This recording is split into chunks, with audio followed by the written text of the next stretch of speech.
Tak ramai yang cerita pasal kereta ni. Peugeot 3008. Berapa income yang selesa kalau nak beli sebuah kereta Peugeot? Jom kita breakdown. Model 3008 ni harga baru RM170,000, tapi sekarang ada unit pre-owned direct daripada Cycle and Carriage. Harga bermula RM88,000 saja untuk tahun 2023. Beza lebih kurang RM80,000 daripada model yang baru. Mileage kereta ni pula bermula daripada 10,000 km je.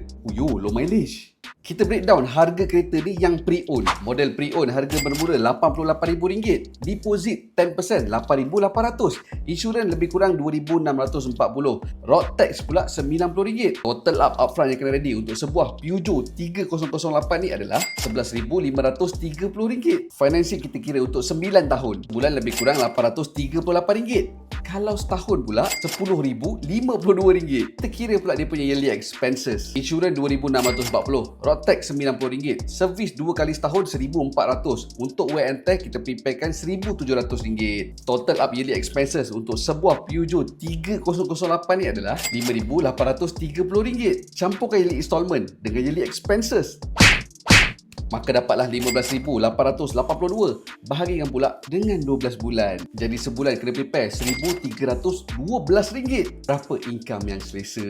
Katalah nak gunakan 30% daripada income. Sebulan income kena ada RM4,412. Kalau nak gunakan 20% saja daripada income, sebulan income kena ada RM6,618. Untuk yang nak cari kereta konti harga bawah RM100,000, Peugeot 3008 daripada Cycle Carriage ni memang rare. Ini adalah demo unit daripada Cycle and Carriage. Ini bukan kereta recon ataupun kereta second hand. Semua kereta management ni disertakan dengan record service dan juga repair yang hanya dibuat oleh authorized dealer. Kereta ni semua yang mileage rendah. Untuk yang berminat, memang stok ni sangat terhad tau. Hanya ada dekat Cycle Carriage Ceras dan juga Pening.